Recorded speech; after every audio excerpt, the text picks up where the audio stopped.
Given Senator Paul's obvious obsession with calling for my prosecution, his repeated slanderous comments about me, and recently his publicly releasing my unredacted personal diary aimed at embarrassing and intimidating me, the only conclusion I can reach is that the sole reason he is calling me before this committee is to get me to say something, anything that could vindicate his repeated public pledges that I end up, in his words, quote, behind bars. That was just a little taste of Anthony Fauci's opening statement as he testified before the Senate Homeland Security and Governmental Affairs Committee. Now, unfortunately, his opening statement was really the only time he said anything at all, because he invoked his Fifth Amendment right over and over again for the remainder of the hearing. Now, Senator Josh Hawley called it out pretty aggressively. Take a look. Well, nothing says honesty like taking the fifth, huh, Doc? Let's try something. What day of the week is it today? On the advice of counsel, I respectfully decline to answer based upon my rights under the Fifth Amendment to the Constitution. What color tie are you wearing? On the advice of counsel, I respectfully decline to answer based upon my rights under the Fifth Amendment to the Constitution. What color is the carpet in front of you? On the advice of counsel, I respectfully decline to answer based upon my rights under the Fifth Amendment to the Constitution. Let's just get one thing straight. You don't have any rights under the Fifth Amendment because you've been pardoned, as you very well know. As the Supreme Court has been clear for a century and more, Brown versus Walker, 1896, when he has been pardoned, he may not stand upon his privilege. You know that. Your lawyers sitting behind you now shifting nervously in their chairs, they know it. This isn't about the Constitution. This isn't about the law. This is about contempt. So yesterday, when we were covering Fauci's diary entries on the show, I had totally forgotten about the fact that former President Joe Biden had done these blanket pardons before leaving office, and he did preemptively pardon Anthony Fauci before leaving office. And so when I was talking about the need to prosecute Fauci, it turns out you can't prosecute Fauci thanks to Joe Biden's pardon. Now, why would I want to prosecute Fauci? Well, those diary entries, which were released by Senator Rand Paul, ahead of this hearing, indicated that Fauci lied to the American people about a lot of things, including the origin of the coronavirus. So we went over that. I'll go over it again in just a minute. But if he is safe from prosecution, now would be a great time to be forthright with the American people. But he decided against doing that. And it really does show him for who he really is. And it's pretty devastating because there are a lot of people in this country, myself included, who put a lot of trust in him at a time of chaos, panic, at a time of instability in our federal government where we didn't know who to trust. And he took advantage of Americans at a time when we were deeply vulnerable and terrified. So listen, when we covered this story yesterday, apparently some people were so offended that we would dare to tell the truth after coming across new information about Anthony Fauci that they've unsubscribed. And okay, if you don't want to know the truth, that's totally fine. But for those who do want to know the truth, because it's important to prevent this kind of stuff from happening in the future, think about the number of people who died. Think about the number of people who literally lost everything. You know, someone I grew up with who worked her ass off. I mean, she was working from like 14, okay? Because she wanted to, she wanted to learn how to style and dye hair. And she wanted to her biggest dream was to own a hair salon. She worked really hard and actually accomplished that. COVID destroyed it. She now does not have a business. And she's just one person who experienced that. So many Americans lost everything as a result of how our government handled its response to the pandemic.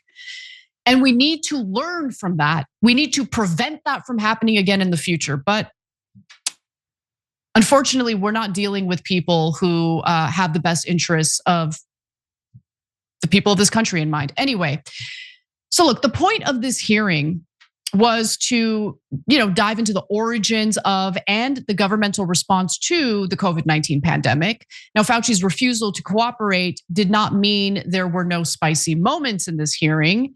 Now, Republican Senator Bernie Moreno, who's he's a Republican from Ohio, engaged in a pretty fiery rant about Fauci. And so before we get to the clip, I want to give you some context. Moreno said he decided to run for office soon after learning that a woman was arrested at an Ohio middle school football game in 2020 for refusing to wear a mask, which was reportedly against the school's policy at the time. Now, with that in mind, here's more of what Moreno had to say to Anthony Fauci. I cannot stand idly on the side and watch this happen. It was about 6 years ago today that I decided I'm going to give up my businesses, sell them all, run for office, run for the United States Senate. Here I am sitting in front of you 6 years later saying, who the do you think you were for doing that? It is a total disgrace what you did to this country. There is no defense of what you did. You may have had a 50+ year legacy of public service, but it ends in total and complete disgrace. So let me ask you an opportunity to answer one question. Will you apologize, just apologize, to the people who you harmed through your actions? Will you say, do you have the dignity to just say you're sorry? On the advice of counsel, I respectfully decline to answer based upon my rights under the Fifth Amendment to the Constitution. Do you know your brain rot index? No, of course you don't. I didn't either because I didn't know what it was, but turns out you might want to, especially after hearing this. Did you know that the average American checks their phone over 200 times a day? That's about 5 hours of screen time a day on just your phone. Unfortunately, that means your brain is rotting. A little bit, but have no fear. I switched over to Noble Mobile, downloaded their Noble Mobile Life app, and was able to track my own brain rot index. It's 0. No, I'm just kidding. My number was not great, but now that I'm on Noble Mobile, getting way better. It tracks how much you use your phone, how often you pick it up, and even shows you how to save money on your phone bill by using it less. New members can even earn up to $100 cash back for keeping their brain rot index under 100, which means you are very unrotten. Okay, so you unlock all that when you join. So download the Noble Mobile Life app today, track your own brain rot index, and learn how you can save money and spend more time doing things that actually bring you joy instead of doom scrolling on social media. Check it out by heading to tyt.com/switch or by downloading the Noble Mobile app. By the way, don't tell Andrew, but if you're on Wi-Fi, you also don't use your data, so you're gonna get money back anyway. tyt.com/switch. So for me, there's so many things that we learned from his journal entries that were infuriating. But for me, one of the most infuriating things was how he would publicly deny that there was a lab leak that led to this virus spreading. Okay, publicly, he called these people lunatics, conspiracy theorists. No. The virus originated from a wet market in China. That's what he said. Now we learn in his journal, he said something entirely different. Now we're gonna revisit that. But first, I just wanna say, the Democrats in this committee defended Fauci despite what we learned from the journal entries. And I just wanna understand, why is this a partisan issue? Why is this a partisan issue? This shouldn't be a partisan issue. This should be an issue where you look at the evidence, you look at his conduct, and you stick to the facts. But the turning a global pandemic into a partisan issue is one of the dumbest things imaginable. But that's what we do in this country. They turned it into a culture war, when in reality, this has to do with questions of life and death. It has to do with questions of how the government should respond, whether or not the government should fund something known as gain of function research. And if they do fund it, what type of gain of function research is okay to pursue?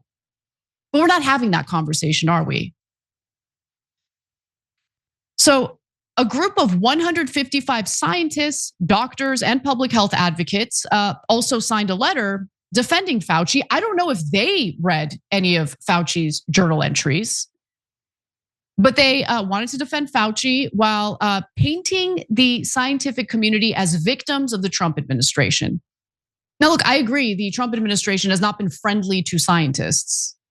However, this is not the right context to make that argument, okay? So they say in the letter alleges that the Trump administration and its congressional allies are waging a war on individual scientists through public harassment, arrests. I don't know who they're referring to when they talk about arrests. Anthony Fauci has never been arrested. Criminal indictment and ongoing threats of prosecution. Anthony Fauci, let me remind you, was preemptively pardoned by Joe Biden before he left office, okay? Multiple, so that's what they say. They say the charges against Dr. Fauci are baseless, suggesting he covered up, this is the important part, suggesting he covered up the origins of COVID, that he bribed or persuaded other scientists to join his cover up, that NIAID funded research sparked the pandemic, that he personally holds patents on the virus, and that he's working with intelligence agencies to suppress the true story of the pandemic, the letter states. No credible evidence has been produced to support these absurd charges, except there has been credible evidence, and that credible evidence comes in the form of Dr. Anthony Fauci's own journal entries. So like, were they false? Were they totally manufactured? Are they fake? Because Anthony Fauci doesn't say that those journal entries are fake. And in fact, maybe we should take a look at those journal entries again so you guys get a sense of what I'm talking about here. So as we shared with you yesterday, Senator Rand Paul released thousands of pages from Fauci's journal. Now you might be wondering, well, how did Senator Paul get his hands on Fauci's journal? Fauci wrote these journal entries on a government computer, thus making it available for freedom of information request. It belongs to the government. Okay, that's how we have it. So from his journal, we learned that only a few scientists, 2 scientists in fact, early on in the pandemic, real early on in the pandemic, were open to his theory that COVID was a naturally developed virus that jumped from animal to human in a wet market in China. Only 2. The others were like, this looks like a lab leak. So the rest suspected the virus might have been created artificially, not least because a leading scientist in Wuhan, Shi Zhengli, was known to engage in the sort of gain of function research that could produce such a result. Now let's get to Fauci's diary entry. The diary suggests that by January 26, 2020, so this is even before the lockdowns happened, okay? Dr. Fauci believed the virus had not originated in the Wuhan wet market, often identified as the source by natural origin advocates. This did not stop him and allies from painting skeptics of the natural origin theory as politicized cranks and conspiracy theorists. I remember early on in the pandemic, after the lockdowns had happened and we had a shortage of masks, Dr. Anthony Fauci told the American people, oh, you don't need masks. Don't worry, you don't need masks. And the reason why he said that is because we had a severe mask shortage and we had to save whatever masks we did have for frontline healthcare workers. But when you say that, what it does is it dissuades Americans from using N95 masks once you have enough of them to encourage Americans to use them. Regardless of his conduct or lies, again, preemptively, he was pardoned by Biden. And now we all know why. We all know why. By the way, the reason why he kept pleading the fifth is because he didn't want to perjure himself during this hearing. Had he perjured himself, well, then there could be charges against him that he hasn't been pardoned for. So he knew what he was doing. Anyway, sorry if this news, which is easily verifiable, offends anybody, but I think we should all know the truth, and this is unfortunately the truth. And by the way, I wanted to go to one other thing. I want to go to the next video because Anthony Fauci had perjured himself previously. Now he's been given a blanket pardon by Biden. The video that you're about to see is from May 11th, 2021. But this is the kind of stuff that he was saying to the American people during these congressional hearings that were just brazen lies. Take a look. Dr. Fauci, do you still support funding of the NIH funding of the lab in Wuhan? Senator Paul, with all due respect, you are entirely and completely incorrect that the NIH has not ever and does not now fund gain of function research in the Wuhan Institute. Do they fund of Dr. Virology. Barrick? We do not fund. Do you fund Dr. Barrick's gain of function research?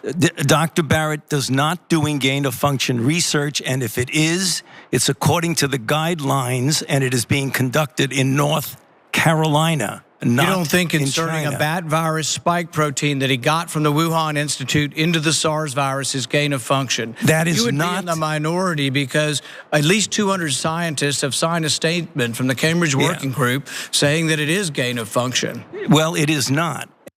So he lied during that hearing. And how do we know that?